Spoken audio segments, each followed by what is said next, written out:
नमस्कार। प्रादेशिक समाचार के साथ मैं ज्ञानेश्वर प्रसाद श्रीवास्तव। पहले मुख्य समाचार।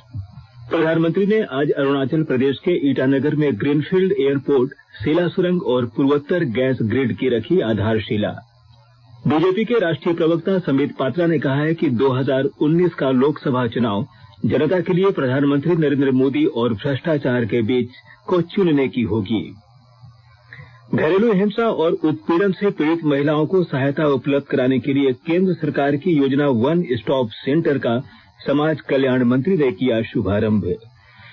और धनबाद चंद्रपुरा रेल मार्ग पर एक बार फिर 15 फरवरी से रेल परिचालन किया जाएगा शुरू। और अब समाचार विस्तार से। प्रधानमंत्री नरेंद्र मोदी ने आज अरुणाचल प्रदेश के ईटानगर में ग्रीनफील्ड एयरपोर्ट, सेला सुरंग और पूर्वोत्तर गैस ग्रिड की आधारशिला रखी। इस अवसर पर उन्होंने कहा कि न्यू इंडिया का विकास तभी होगा जब पूर्वोत्तर राज्यों का विकास होगा। सेला सुरंग बनकर तैयार हो जाने से आम लोगों और सुरक्षा बलों के लिए पूरे साल तवांग घाटी में आना जाना संभव हो सकेगा। प्रधानमंत्री ने ईटानगर में अरुणाचल प्रदेश के लिए समर्पित दूरदर्शन चैनल डीडी अरुण प्रभा का भी उद्घाटन किया। डीडी अरुण प्रभा दूरदर्शन द्वारा संचालित 24वां चैनल होगा। प्रधानमंत्री ने यहां भारतीय फिल्म एवं टेलीविजन संस्थान FTII के स्थायी परिसर की आधारशिला भी रखी।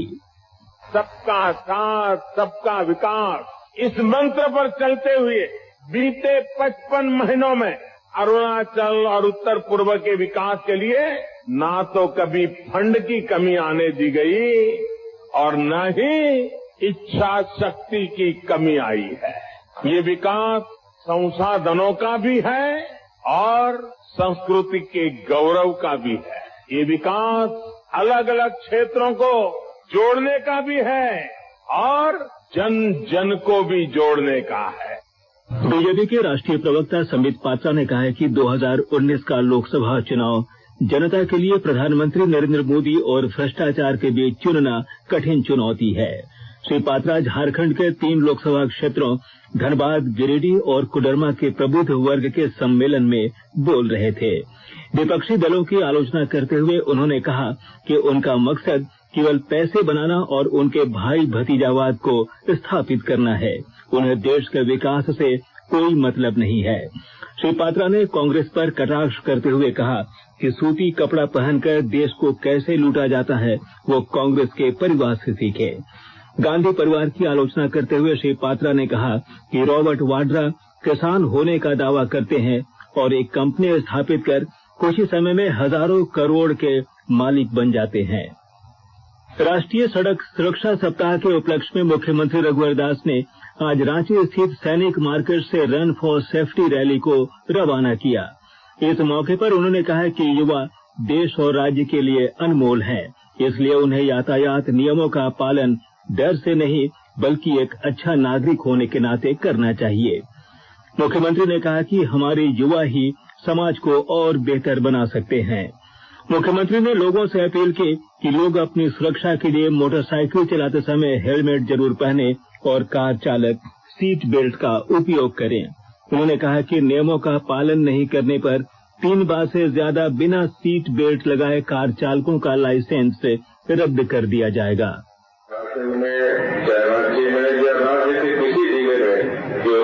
रोड एक्सीडेंट के कारण कितनी दुर्घटना में मृत्यु हो रही और ये निश्चित रूप से राज्य के लिए चिंता का विषय है। सिर्फ कानून से हम समाज को नहीं बदल सकते। कानून के साथ साथ समाज में सामाजिक जागरूकता लाकर ये जो रोड एक्सीडेंट हो है उसको हम कम से कम कर सकते हैं। सिर्फ राज्य में पूरे राज्य के हर जिले में सड़क सुरक्षा सप्ताह मनाकर कानून को हमें पालन करना। इस मौके पर मंत्री सीपी सिंह ने कहा कि सरकार विभिन्न माध्यम से यातायात नियमों को लागू करवाने का प्रयास कर रही है। उन्होंने कहा कि सरकार चाहती है कि नियमों का पालन करते हुए आप स्वस्थ और सुरक्षित रहें। लोगों को संबोधित करते हुए परिवहन सचिव प्रवीण टोप्पो ने कहा कि इस कार्यक्रम का उद्देश्य वाहन चालकों को यातायात नियमों के प्रति जागरूक करना है। सरकार विभिन्न तरीकों से जागरूकता लाने के लिए काम कर, उसके बाद भी हम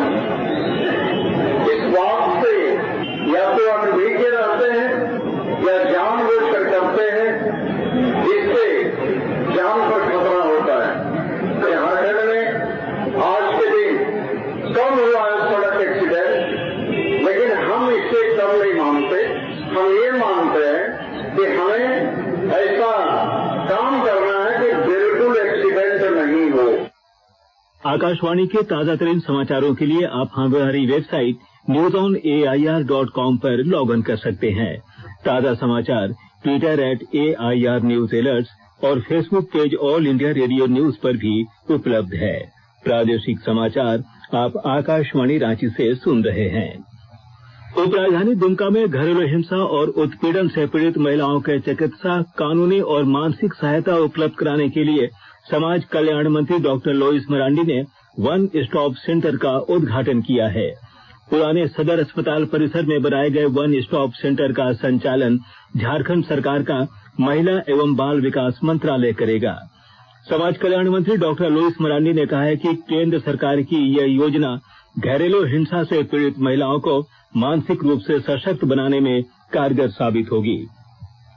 ऐसी महिलाओं के लिए एक ही छत के नीचे उनकी काउंसलिंग, रिपोर्ट दर्ज करने और कानूनी सलाह से लेकर अधिवक्ताओं की सलाह एवं उनकी सेवा देने का कार्य किया जाएगा। इस सेंटर पर महिला एवं बाल विकास की पूरी नजर रहेगी और इसकी समीक्षा लगातार मंत्रालय करता रहेगा।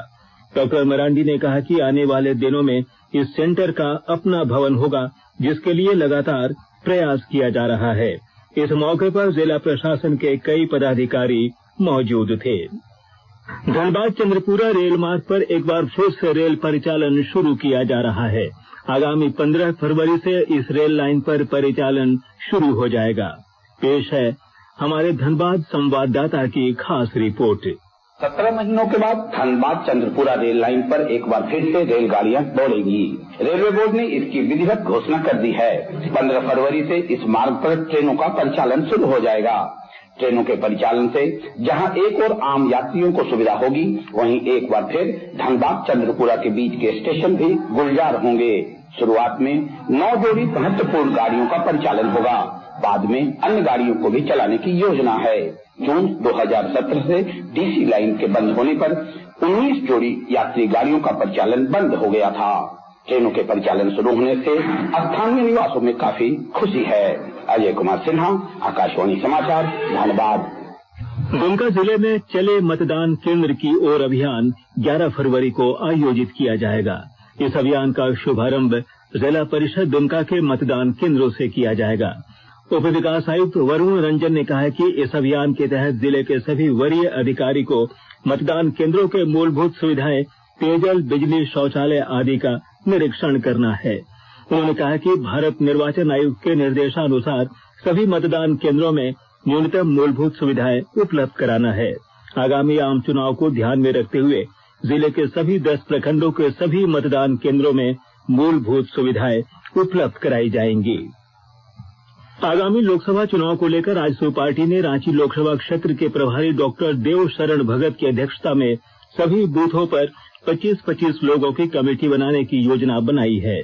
रांची संसदीय क्षेत्र के सभी विधानसभा क्षेत्रों के सभी प्रखंड प्रभारियों को बूथ कमेटी बनाने का निर्देश दिया गया है। रांची संसदीय क्षेत्र के तहत सभी प्रखंडों में 21 से 23 फरवरी तक कार्यकर्ता सम्मेलन का आयोजन किया जाएगा। रांची संसदीय लोकसभा क्षेत्र के सभी प्रमुख कार्यकर्ताओं के साथ बैठक करते हुए आजसू अध्यक्ष सुरेश कुमार महतो ने कहा कि कार्यकर्ताओं को चुनाव के लिए तैयार रहना चाहिए और पार्टी की नीतियों को जनता तक पहुंचाने के लिए तत्परता दिखानी चाहिए। पलामू जिला पुलिस ने आपराधिक संगठन आरसीसी गिरोह के 3 सदस्यों को हथियार के साथ गिरफ्तार कर लिया है। पुलिस अधीक्षक इंद्रजीत मेहता ने कहा है कि आरसीसी संगठन के सदस्यों ने 3 फरवरी को जिले के नवडीहा बाजार में स्टोन माइंस के 5 वाहनों को फूंक दिया था। मोबाइल कॉल डिटेल के आधार पर पुलिस ने अपराधियों को गिरफ्तार किया, जिनके पास से एक हथियार भी बरामद किया गया। गिरफ्तार अपराधियों से पूछताछ के दौरान पुलिस ने बताया है कि आरसीसी गिरोह का संचालन बिहार के गया जिले के डुमरिया के जंगल से हो रहा है। अंत में मुख्य समाचार एक बार फिर। प्रधानमंत्री ने आज अरुणाचल प्रदेश के ईटानगर में ग्रीनफील्ड एयरपोर्ट, सेला सुरंग और पूर्वोत्तर गैस ग्रिड की रखी आधारशिला। बीजेपी के राष्ट्रीय प्रवक्ता संबित पात्रा ने कहा है कि 2019 का लोकसभा चुनाव जनता के लिए प्रधानमंत्री नरेंद्र मोदी और भ्रष्टाचार के बीच को चुनने की होगी। घरेलू हिंसा और उत्पीड़न से पीड़ित महिलाओं को सहायता उपलब्ध कराने के लिए केंद्र सरकार की योजना वन स्टॉप सेंटर का समाज कल्याण मंत्री ने किया शुभारंभ। और धनबाद चंद्रपुरा रेल मार्ग पर एक बार फिर 15 फरवरी से रेल परिचालन किया जाएगा शुरू। इसके साथ ही आकाशवाणी रांची से प्रादेशिक समाचार का ये बुलेटिन समाप्त हुआ। नमस्कार।